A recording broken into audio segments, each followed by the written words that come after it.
In section 3 and the odd sections going forward beyond that, you work a knit 2, slip 2 repeat on the front and a purl 2, slip 2 repeat on the back side. Remember to always slip your stitches as if to purl or tip to tip. Also, you'll want to hold your working yarn to the back side of your work when you slip. So when you're knitting on the front side and you slip, the yarn will be held to the back.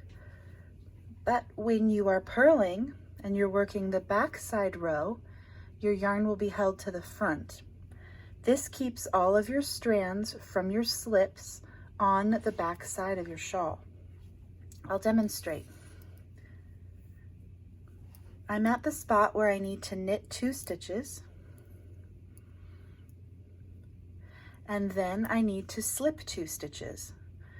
I'm looking at the front side of my work, so my yarn is going to be in the back as I slip. Then I knit 2, and with the rest of this row, you follow the directions in your pattern because of the 4 different right side rows in this repeat. They all have the last several stitches are worked separately and differently each time, with the exception of you still have a knit 2 together on the end. But you saw me knit 2, and then with my yarn held to the back, I slipped 2. When I'm working the row coming back, again, I'll work the first few stitches as written.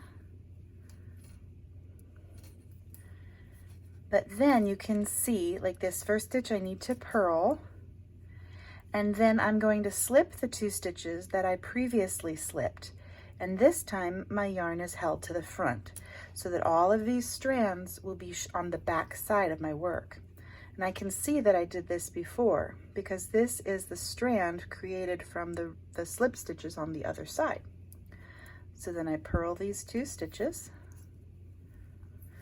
and slip 2 with yarn in front. Purl 2,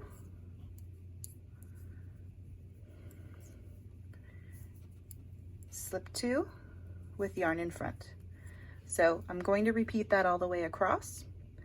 And just as a reminder, make sure that you've moved on to your bigger of your 2 needles. So I'm using a size 4 for the rest of my shawl, but in these sections I've switched to a size 6.